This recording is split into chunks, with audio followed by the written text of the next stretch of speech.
Came universe എന്ന YouTube ചാനലിലേക്ക് എല്ലാ കുട്ടികൾക്കും സ്വാഗതം. അപ്പോൾ നമ്മൾ ഇതിനകത്ത് പഠിക്കുന്നത് +2 ചാപ്റ്റർ 4 ആയ കെമിക്കൽ കൈനറ്റിക്സ് ആണ്. അപ്പോൾ നിങ്ങളെല്ലാവരും വീഡിയോ നന്നായി ശ്രദ്ധിക്കുക.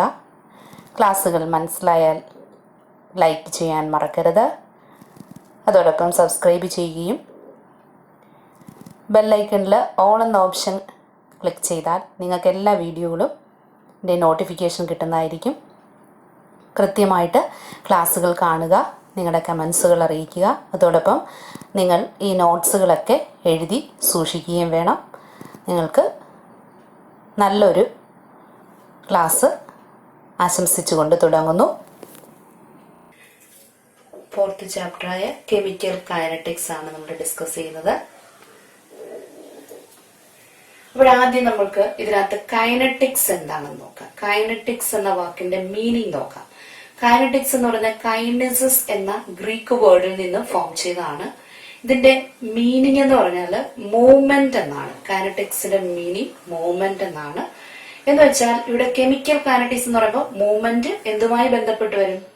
കെമിക്കൽ റിലേറ്റഡ് അല്ലെങ്കിൽ കെമിക്കൽ റിയാക്ഷൻസുമായിട്ട് ബന്ധപ്പെട്ട് വരും. കെമിക്കൽ റിയാക്ഷൻസ് നമുക്കറിയാം. കെമിക്കൽ റിയാക്ഷൻസ് എന്ന് പറയുമ്പോഴത്തേക്ക് എന്താണ് കെമിക്കൽ റിയാക്ഷൻസ് അത് സംഭവിക്കുന്നത്? റിയാക്ടൻസുകൾ റിയാക്ട് ചെയ്ത് പ്രോഡക്ട്സ് ആയിട്ട് മാറുന്നു. അതിനെയാണ് നമ്മൾ കെമിക്കൽ റിയാക്ഷൻ എന്ന് പറയുന്നത്. ഏതൊരു റിയാക്ടൻസ് എടുത്താലും അവർ അനുയോജ്യമായ കണ്ടീഷനുകളിൽ റിയാക്ട് ചെയ്ത് പ്രോഡക്ട്സ് ആയിട്ട് മാറും. അപ്പൊ ഈ ഒരു റിയാക്ഷൻ അതിന് ഉണ്ടാകുന്ന ഒരു സ്പീഡ് അല്ലെങ്കിൽ ഒരു വെലോസിറ്റി കാണും. സ്പീഡ് അല്ലെങ്കിൽ വെലോസിറ്റി, അതുമല്ലെങ്കിൽ നമുക്കതിനെ പറയുന്ന മറ്റൊരു വേർഡാണ് റേറ്റ് എന്ന് പറയാം. സമയത്തിനനുസരിച്ച് ഉണ്ടാകുന്ന വ്യത്യാസം, അതിനെയാണ് നമ്മൾ റേറ്റ് എന്ന് പറയുന്നത്. അതോടൊപ്പം തന്നെ ഈ റിയാക്ഷൻ അഫക്ട് ചെയ്യുന്ന കുറെ ഫാക്ടേഴ്സ് കാണും. റിയാക്ഷൻ ഒരു സിറ്റുവേഷൻ അനുസരിച്ചായിരിക്കും ഏതൊരു കെമിക്കൽ റിയാക്ഷൻ നടക്കുന്നത്. അപ്പൊ അതിനെ അഫക്ട് ചെയ്യുന്ന ഫാക്ടേഴ്സ് ഉണ്ട്. അതുപോലെ റിയാക്ഷൻ നടക്കുന്നതിനൊരു പാത്ത് ഉണ്ടായിരിക്കും. ആ പാത്ത് അല്ലെങ്കിൽ അതിനെ മെക്കാനിസം എന്ന് പറയാം.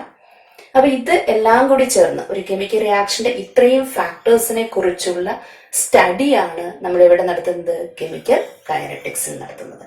അപ്പൊ കെമിക്കൽ കൈനറ്റിക്സ് എന്ന് പറഞ്ഞാൽ is the branch of chemistry which deals with the rate of A chemical reaction and the factors affecting the chemical reactions and at the same time mechanism of a chemical reaction.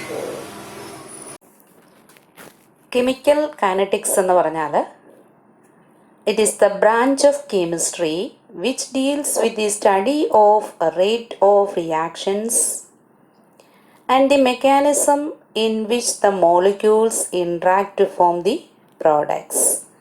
അതായത് കൈനറ്റിക്സിനകത്ത് നമ്മൾ 3 ടേംസിനാണ് പ്രാധാന്യം കൊടുക്കുന്നത്. Study of rate of reactions, mechanism of reactions, factors affecting the reactions. അടുത്തതായിട്ട് നമുക്ക് rate എന്താണെന്ന് നോക്കാം. Rate of A chemical reaction.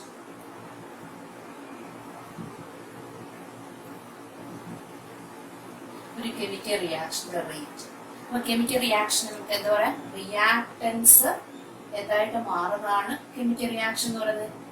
Products ആയിട്ട് മാറും. അപ്പൊ നമുക്ക് അറിയാവുന്ന ഒരു കാര്യമാണ്, ഒരു റിയാക്ഷൻ നടക്കുമ്പോൾ ഈ റിയാക്ടൻസിന്റെ അളവ് കുറഞ്ഞു വരും. അതനുസരിച്ച് പ്രോഡക്റ്റ് ഫോം ചെയ്തുകൊണ്ടേയിരിക്കും. അതിനെയാണ് കെമിക്കൽ റിയാക്ഷൻ എന്ന് പറയുന്നത്. അപ്പൊ സമയത്തിനനുസരിച്ച് നമ്മൾ ആദ്യം ഇനിഷ്യൽ ടൈമിൽ എടുക്കുമ്പോൾ നമ്മുടെ കയ്യിൽ റിയാക്ടൻസ് മാത്രമേ കാണുകയുള്ളൂ. സമയം കഴിയുന്നതിനനുസരിച്ച് റിയാക്ടൻസിന്റെ അളവ് കുറയും, പ്രോഡക്ട്സിന്റെ അളവ് കൂടും. ഇതാണ് സംഭവിക്കുന്നത്. ഇതാണ് കെമിക്കൽ റിയാക്ഷൻ സംഭവിക്കുന്നത്. അപ്പൊ സമയത്തിനനുസരിച്ചാണ് റിയാക്ടൻസിന്റെ അളവിൽ വ്യത്യാസം വരുന്നത്. അതേപോലെ തന്നെ പ്രോഡക്ട്സിന്റെ അളവിൽ ഇൻക്രീസ് ഉണ്ടാകുന്നത്. അപ്പോൾ ആ റേറ്റ് എന്ന് പറഞ്ഞാൽ എന്താണ്? റേറ്റ് നമുക്ക് ഡിനോട്ട് ചെയ്യാം. കോൺസെൻട്രേഷൻ ചേഞ്ച് ആണ്, അളവിൽ ഉണ്ടാകുന്ന വ്യത്യാസം. അതായത് റിയാക്ടന്റെ അളവ് കുറയുന്നു, അതായത് ഡിക്രീസ്. കുറവിന് നമ്മൾ പറയുന്ന വേർഡാണ് decrease. Decrease in concentration of ആരുടെ കോൺസെൻട്രേഷൻ ആണ് കുറയുന്നത്? റിയാക്ടൻസിന്റെ concentration with respect to time ആണ്. സമയത്തിനനുസരിച്ചാണ് ഈ കുറവുള്ളത്. വിത്ത് ടൈം ഇന്റർവൽ, സമയം, ടൈം ടേക്കൺ ഫോർ ദാറ്റ്. ആ ചേഞ്ചിന് എടുക്കുന്ന സമയത്തെ ആശ്രയിച്ചിരിക്കും. അതേപോലെ തന്നെ നമുക്ക് റേറ്റ് പ്രോഡക്ട്സിന്റെ അളവ് വെച്ചും പറഞ്ഞാൽ that is increase in concentration of products with respect to time taken. അതിനാവശ്യമുള്ള സമയത്തെ ആശ്രയിച്ചിരിക്കും.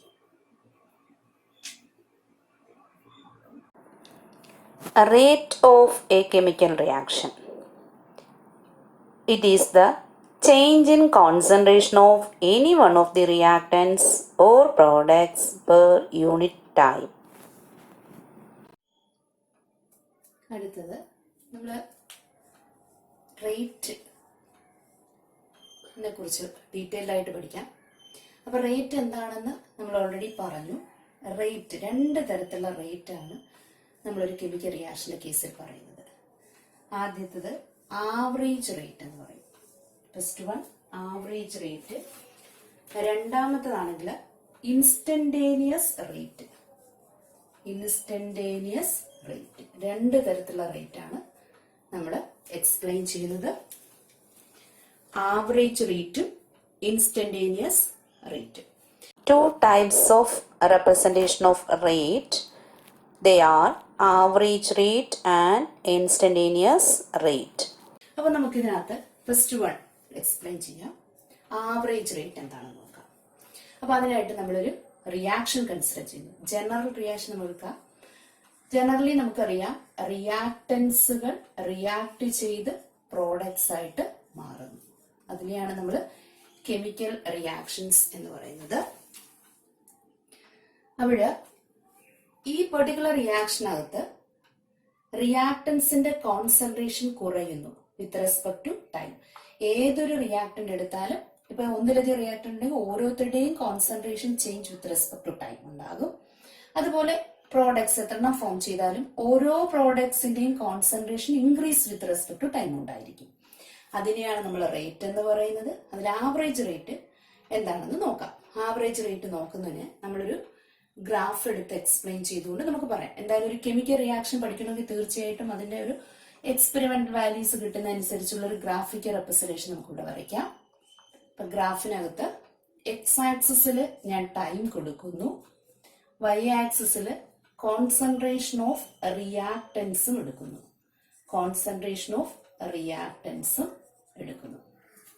അപ്പം കോൺസെൻട്രേഷൻ ഓഫ് റിയാക്ടൻസിന്റെ variation with respect to time ഗ്രാഫാണ് നമ്മൾ വരയ്ക്കാൻ പോകുന്നത്. അപ്പോഴാദ്യം നമുക്കറിയാം ഇവിടെ സമയം 0 ആണ്. അപ്പൊ റിയാക്ഷൻ തുടങ്ങുന്നതിന് തൊട്ടുമുമ്പുള്ള സമയം. അപ്പൊ നമ്മുടെ കയ്യിൽ റിയാക്ടൻസ് മാത്രമേ കാണുകയുള്ളൂ. മാക്സിമം കോൺസെൻട്രേഷൻ ഇരിക്കുന്ന റിയാക്ടൻസ് ആണ്. സമയം കഴിയുന്നതനുസരിച്ച് റിയാക്ടൻസുകൾ റിയാക്ട് ചെയ്ത് പ്രോഡക്ട്സ് ആകാൻ തുടങ്ങും. അതാണ് ആ കെമിക്കൽ റിയാക്ഷൻ. അതായത് ഈ പാത്ത് കുറഞ്ഞു പ്രോഡക്ട്സ് ആകുന്ന മാറുന്നു. റിയാക്ടൻസിന്റെ കോൺസെൻട്രേഷൻ ഡിക്രീസസ് വിത്ത് ടൈം എന്ന് കിട്ടും. ഇനി അങ്ങനെയാണെങ്കിൽ ആവറേജ് റേറ്റ് എങ്ങനെ കണ്ടുപിടിക്കാൻ നോക്കുക. നമ്മൾ change in concentration of any one of the reactants with respect to time എന്നാണ് പറഞ്ഞത്. അപ്പൊ രണ്ട് സമയം എടുക്കുക. ഒരു ടൈം ഇന്റർവൽ, ഒരു ടൈം എടുക്കുന്നു. T1 എന്ന് പറയുന്ന ഒരു സമയം എടുക്കുന്നു. അതിന് കറസ്പോണ്ടിങ് ആയിട്ട് ഒരു പെർട്ടിക്കുലർ കോൺസെൻട്രേഷൻ ഉണ്ടായിരിക്കും. അതായത് ഈ കോൺസെൻട്രേഷൻ ഞാൻ അതിന് R1 എന്നെടുക്കുന്നു, ഇവിടുത്തെ കോൺസെൻട്രേഷൻ. ഇനി അടുത്തൊരു ടൈം എടുക്കുന്നു, T2. അതിന് നേരെയുള്ള കോൺസെൻട്രേഷൻ നമ്മൾ ഗ്രാഫിൽ നോട്ട് ചെയ്യുന്നു. അതായത് കോൺസെൻട്രേഷൻ R2 എന്നും എടുക്കുന്നു. അപ്പൊ കോൺസെൻട്രേഷൻ രണ്ട് വ്യത്യസ്ത ടൈം ഇന്റർവെല്ലിലുള്ള രണ്ട് കോൺസെൻട്രേഷൻസ് നമുക്ക് കിട്ടി. R1 എന്നും R2 എന്നും നമ്മൾ എടുക്കുന്നുണ്ട്. ഇനി ഈ രണ്ട് ടൈം ഇന്റർവെൽ ഉണ്ടാകുന്ന കോൺസെൻട്രേഷൻ ചേഞ്ച്, ഇതിനെയാണ് ചേഞ്ച് ഇൻ കോൺസെൻട്രേഷൻ. അതായത് ഒന്നുകൂടെ എഴുതാം. R1 എന്ന് പറയുന്ന സമയത്തിന് നേരെ ഉണ്ടായിരുന്ന കോൺസെൻട്രേഷൻ നമ്മൾ കോൺസെൻട്രേഷൻ റെപ്രസെന്റ് സ്ക്വയർ ബ്രാക്കറ്റിലാണ്. T1 എന്ന സമയത്തിന് നേരെ ഉണ്ടായിരുന്ന കോൺസെൻട്രേഷൻ R1, T2ന് നേരെ ഉണ്ടായിരുന്ന കോൺസെൻട്രേഷൻ നമ്മൾ R2 എന്നെടുത്തു. അങ്ങനെയാണെങ്കിൽ സമയത്തിനുണ്ടാകുന്ന change in time T2 minus T1 സമയത്തിലുണ്ടാകുന്ന വ്യത്യാസം, അതിനനുസരിച്ച് കോൺസെൻട്രേഷൻ ഉണ്ടാകുന്ന വ്യത്യാസം R2 മൈനസ് R1 എന്നെടുക്കാം.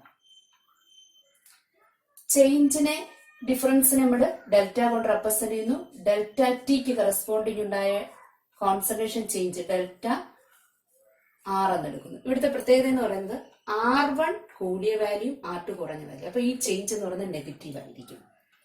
ഇപ്പൊ റേറ്റ് എന്താണെന്ന് ഓൾറെഡി പഠിച്ചു. റേറ്റ് എന്ന് പറയുന്നത് change in concentration of the any one of the reactants with time taken for that. അതായത് rate is equal to minus delta R with respect to time interval. അതിനെടുത്ത time interval. അപ്പൊ റേറ്റിന്റെ reactance വെച്ചുള്ള ഒരു equation കിട്ടിക്കഴിഞ്ഞു. ഇതിനെയാണ് average rate എന്ന് പറയുന്നത്.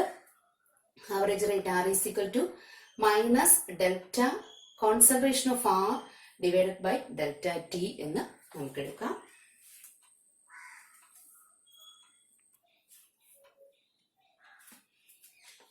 നമുക്കൊരു ജനറൽ റിയാക്ഷൻ കൺസിഡർ ചെയ്യാം. A plus B gives C plus D. ഇതൊരു ജനറൽ കെമിക്കൽ റിയാക്ഷൻ ആണ്. ഒരു ജനറൽ ആയിട്ടുള്ള ഒരു കെമിക്കൽ റിയാക്ഷൻ കൺസിഡർ ചെയ്തിട്ട് ഇവിടെ ആവറേജ് റേറ്റിൽ എന്ത് സംഭവിക്കും നോക്കാം. ആവറേജ് റേറ്റിന് ആർ എന്ന് പറയുന്ന ഇലക്ട്രോണിന്റെ represent R is equal to A എന്ന് പറയുന്ന റിയാക്ടന്റിന്റെ കോൺസെൻട്രേഷൻ ഉണ്ടാകുന്ന കുറവ്, അതായത് minus delta change of A with respect to അതിനെടുക്കുന്ന ടൈം ഇന്റർവൽ ഡെൽറ്റ ടി എന്നെടുക്കാം. അത് തന്നെയാണ് ബിയുടെ കോൺസെൻട്രേഷൻ ഉണ്ടാകുന്ന ചേഞ്ച്. എക്ക് അനുസരിച്ചാണ് ബി റിയാക്ട് ചെയ്യുന്നത്. അവിടെയും ഡിക്രീസ് ഇൻ കോൺസെൻട്രേഷൻ ആണ് മൈനസ് എന്ന് കൊടുക്കാം. അതുപോലെ തന്നെ എ റിയാക്ട് ചെയ്യുന്നതിനനുസരിച്ച് എയും ബിയും കൂടെ ചേരുന്നു, അതിനനുസരിച്ച് സിയും ഡിയും ഫോം ചെയ്യുന്നതെന്ന് കാണാൻ പറ്റും. അപ്പം എങ്ങനെ എഴുതാം? വീണ്ടും delta plus delta of C divide by delta T എന്നെടുക്കാം. പ്ലസ് കാണിക്കുന്നത് ഇൻക്രീസ് ഇൻ കോൺസെൻട്രേഷൻ. അത് തന്നെ ആയിരിക്കും plus del of D divide by delta T എന്ന് പറയുന്നത്. അപ്പൊ നമുക്ക് ആവറേജ് റേറ്റിനെ എങ്ങനെ റെപ്രസെന്റ് ചെയ്യാൻ പറ്റും? ഒരു ജനറൽ റിയാക്ഷൻ എ പ്ലസ് ബിക്ക് സി പ്ലസ് ഡി എടുക്കുകയാണെങ്കിൽ ആവറേജ് റേറ്റ് എന്ന് പറയുന്നത് minus delta of A divide by delta T is equal to minus delta of B divide by delta T.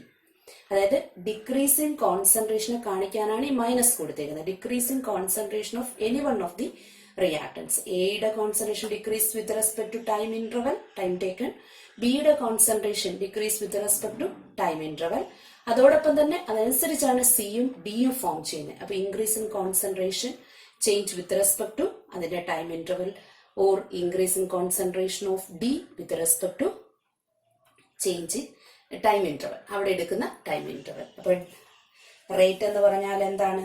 Decrease in concentration of A reactants divided by time taken for that change, അല്ലെങ്കിൽ increase in concentration of a product divided by time taken for the change എന്ന് നമുക്ക് denote ചെയ്യാൻ പറ്റും.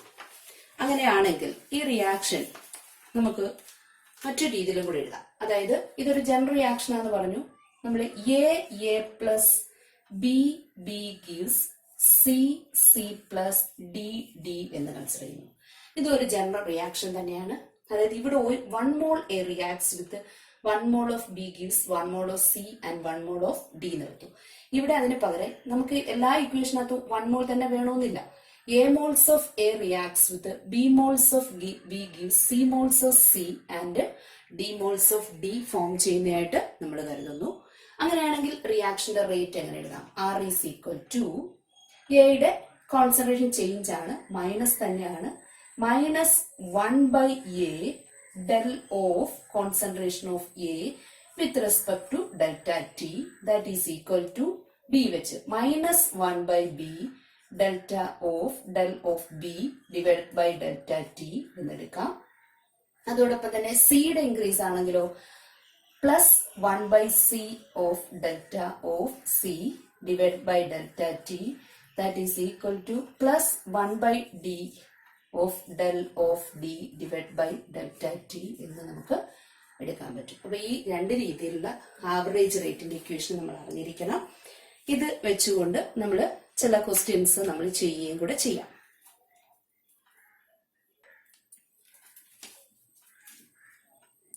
അടുത്തത് average റേറ്റിന്റെ equation കണ്ടിട്ട് ഒരു example ചെയ്യാം. Nitrogen reacts with hydrogen to form ammonia. ഇതൊരു കെമിക്കൽ റിയാക്ഷൻ ആണ്. ഇതിനെ നമുക്ക് ഈ ഇക്വേഷനെ ബാലൻസ് ചെയ്യണം. ഇവിടെ 2 നൈട്രജൻ ഉണ്ട്, ഇവിടെ ഒരു നൈട്രജൻ ഉള്ളു. അപ്പൊ ഇതിന്റെ ഇടത് വെച്ചത് 2 കൊടുത്തു. അപ്പൊ ഹൈഡ്രജൻ 6ആയി. ഇവിടെ ഹൈഡ്രജൻ 2 ഉള്ളൂ, ഇവിടെ 3 കൊടുത്തു.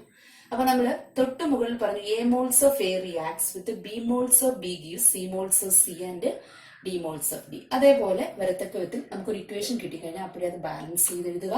അതിന് ശേഷം വേണം അതിന്റെ ആവറേജ് റേറ്റ് എഴുതേണ്ട. ആർ ഈസ് ഈക്വൽ ടു എങ്ങനെ എഴുതാം? നൈട്രജനും ഹൈഡ്രജനും റിയാക്ടൻസ് ആണ്, അതിന്റെ അളവിൽ കുറവ് വരുന്നു, minus del of concentration of nitrogen divided by delta T.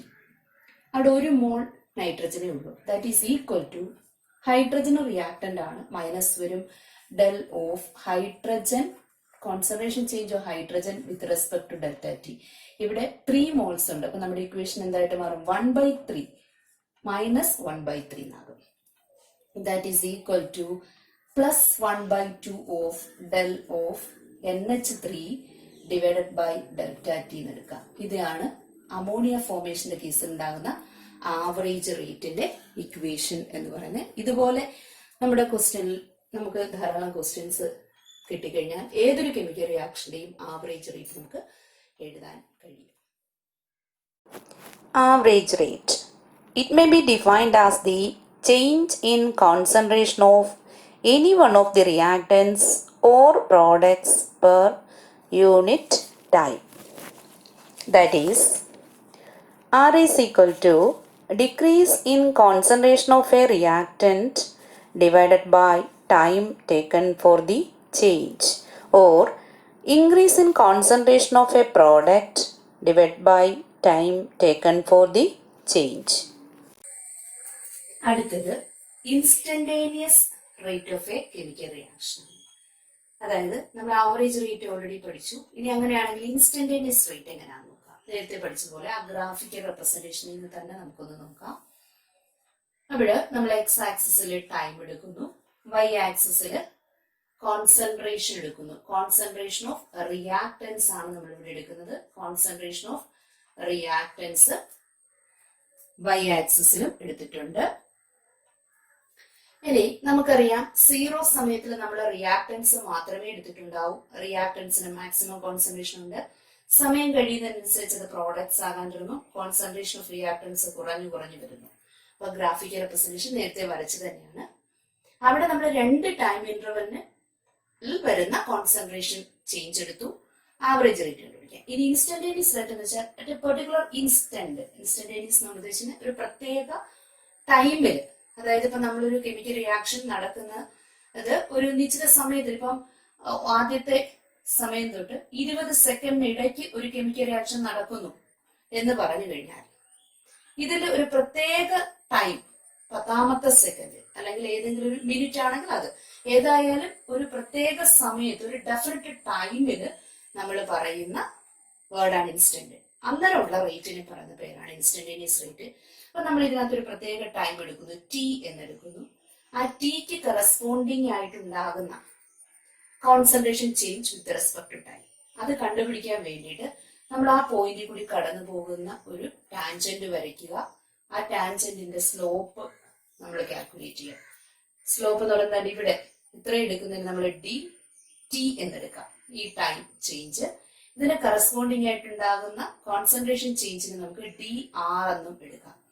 ഇത് രണ്ടിനും ഇടയ്ക്ക് വരുന്ന കോൺസെൻട്രേഷൻ ചേഞ്ച്. അപ്പൊ ഇതിന്റെ സ്ലോപ്പ് എന്തായിരിക്കും? ആ പോയിന്റിന്റെ ബേസ് ചെയ്തുകൊണ്ടുള്ള സ്ലോപ്പ് എന്ന് പറയുന്നത് dy ബൈ ഡി എക്സ് എന്നാണ് നമ്മൾ സ്ലോപ്പ് പഠിച്ചു വെച്ചിരിക്കുന്നത്.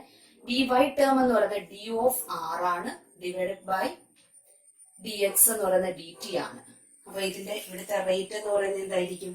റേറ്റ് ആ ഇൻസ്റ്റന്റേനിയസ് റേറ്റ് എന്ന് പറയുന്നത് ഡി ഓഫ് റിയാക്ടന്റിന്റെ ആണ്. പക്ഷെ ഇവിടെ എന്താ സംഭവിക്കുന്നത്? റിയാക്ടന്റ് ഡിക്രീസ് ആണ് സംഭവിക്കുന്നത്. Minus D R divided by D T എന്ന് കിട്ടും. റിയാക്ടൻസ് ആയതുകൊണ്ട് ഡിക്രീസ് ഇൻ കോൺസെൻട്രേഷൻ ആണ്, minus D R by D T എന്നുള്ള ഗ്രാഫ് നമുക്കിവിടെ കിട്ടും. ഇതിനെയാണ് ഈ പെർട്ടിക്കുലർ ടൈം ഇന്റർവൽ, ഈ ഒരു പ്രത്യേക സമയത്തെ റേറ്റ് കണ്ടുപിടിക്കുന്നതിൽ ആ റേറ്റിനെ പറയുന്ന വേർഡാണ് ഇൻസ്റ്റന്റേനിയസ് റേറ്റ്. അത് കാൽക്കുലേറ്റ് ചെയ്യുന്നത് ആ പോയിന്റിൽ കൂടെ കടന്നു പോകുന്ന ടാൻജന്റ് വരച്ച് അതിന്റെ സ്ലോപ്പ് കാൽക്കുലേറ്റ് ചെയ്തുകൊണ്ടാണ് നമ്മൾ അതിന്റെ റേറ്റ് കാൽക്കുലേറ്റ് ചെയ്യുന്നത്. അപ്പൊ അത് minus D R by D T എന്നായിരിക്കും നമ്മൾ എടുക്കുന്നത്.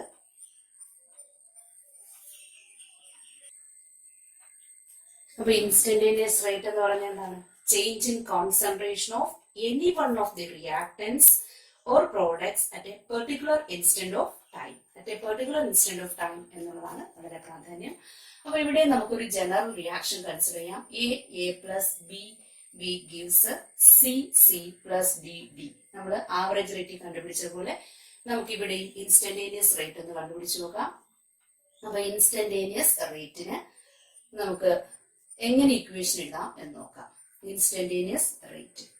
അപ്പൊ instantaneous rate is equal to average പഠിച്ചതുപോലെ എന്ത് ചെയ്യാം, -1/a ഇൻറ്റു ഇവിടെ എന്ന് പറഞ്ഞാൽ particular instant of time denote ചെയ്യുന്ന സ്മോൾ ആയിട്ട് ഡി എടുത്താണ്. ഡെറിവേറ്റീവ് എന്ന് പറയുന്ന ഫോമുല ഡി ഉപയോഗിച്ചുകൊണ്ടാണ് നമ്മൾ എടുക്കുന്നത്. D A divided by D T എന്ന് എടുക്കുക. അത് തന്നെ ആയിരിക്കും -1/b of D B by D T. അതിനനുസരിച്ച് തന്നെയാണ് +1/c of D of C divide by D T. That is equal to +1/d of dt divided by dt. ഇതിനെയാണ് നമ്മൾ instantaneous rate. അപ്പൊ ആവറേജ് റേറ്റ് എന്ന് പറഞ്ഞപ്പോൾ നമ്മുടെ ഡെൽറ്റ എന്ന് പറയുന്ന ടേം ഉപയോഗിച്ചു. ഇൻസ്റ്റന്റേനിയസ് റേറ്റ് വരുമ്പോൾ ഡെറിവേറ്റീവ് അല്ലെങ്കിൽ ഡി എന്ന് പറയുന്ന ഡെറിവേറ്റീവ് ഓഫ് എന്നുള്ള രീതി ഡി എന്ന ടേം ഉപയോഗിച്ചു. എന്ന് വെച്ചാൽ ഇതെന്ന് പറയുന്ന രണ്ട് ടൈം ഇന്റർവെലിന് ഇടയ്ക്ക് ഉണ്ടാകുന്ന ചേഞ്ച് ആണ് പറയുന്നത്. ഇവിടെയാണ് at A particular time interval, at A particular time, ഒരു പെർട്ടിക്കുലർ ഇൻസ്റ്റന്റിൽ കോൺസെൻട്രേഷന് എന്ത് ചേഞ്ച് വരുന്നു അതിനെയാണ് ഇൻസ്റ്റന്റേനിയസ് റേറ്റ് എന്ന് പറയുന്നത്. റേറ്റ് രണ്ട് തരത്തിലാണുള്ളത്, ആവറേജ് റേറ്റും ഇൻസ്റ്റന്റേനിയസ് റേറ്റും. ക്ലിയർ ആയെന്ന് വിചാരിക്കുന്നു.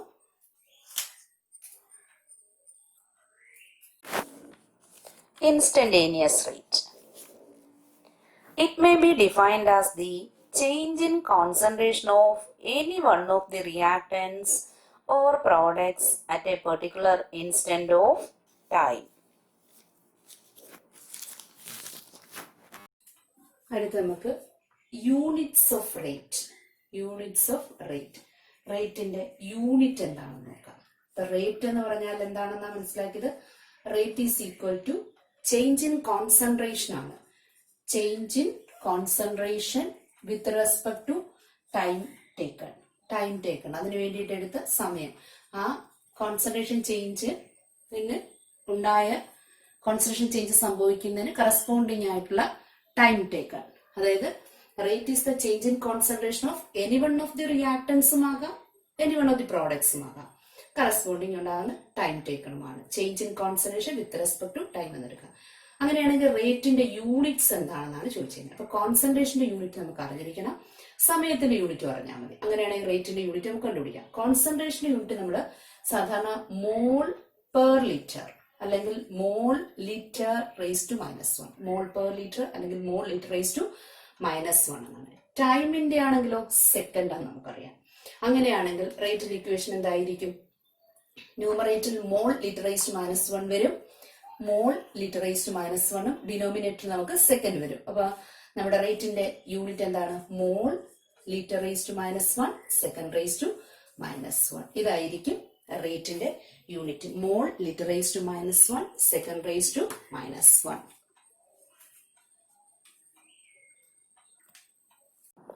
Units of a rate of a reaction. Mole liter raised to -1, second raised to -1. അടുത്തത് factors affecting A chemical reaction. Factors affecting A chemical reaction.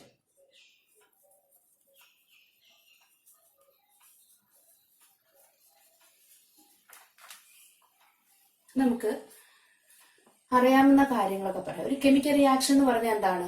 Reactance products ആയിട്ട് മാറുന്നു. അപ്പൊ റിയാക്ടന്റുകളുണ്ട്, പ്രോഡക്ട്സ് ഉണ്ട്.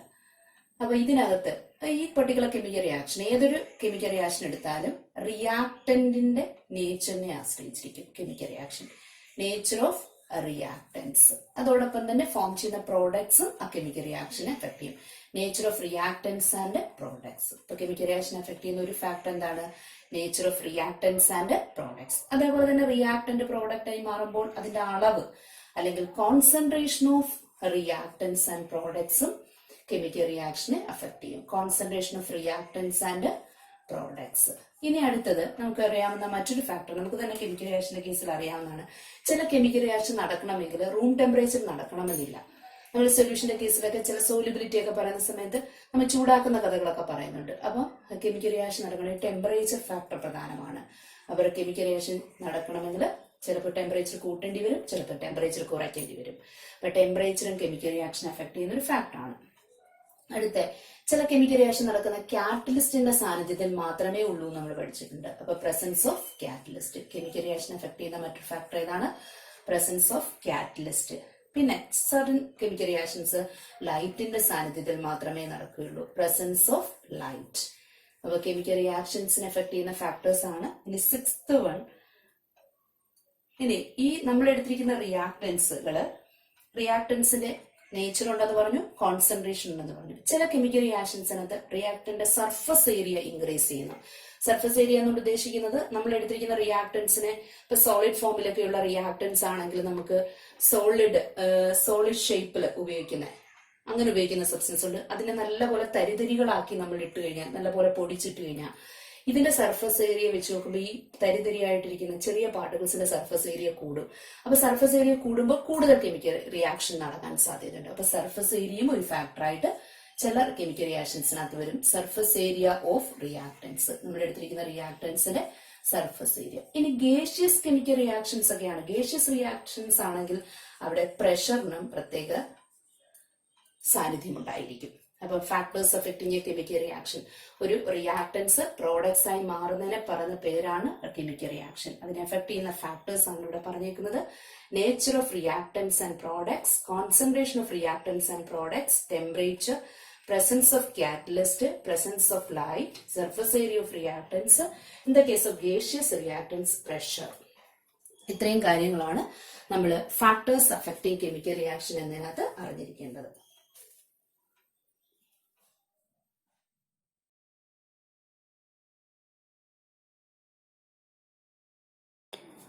Factors affecting the rate of a reaction.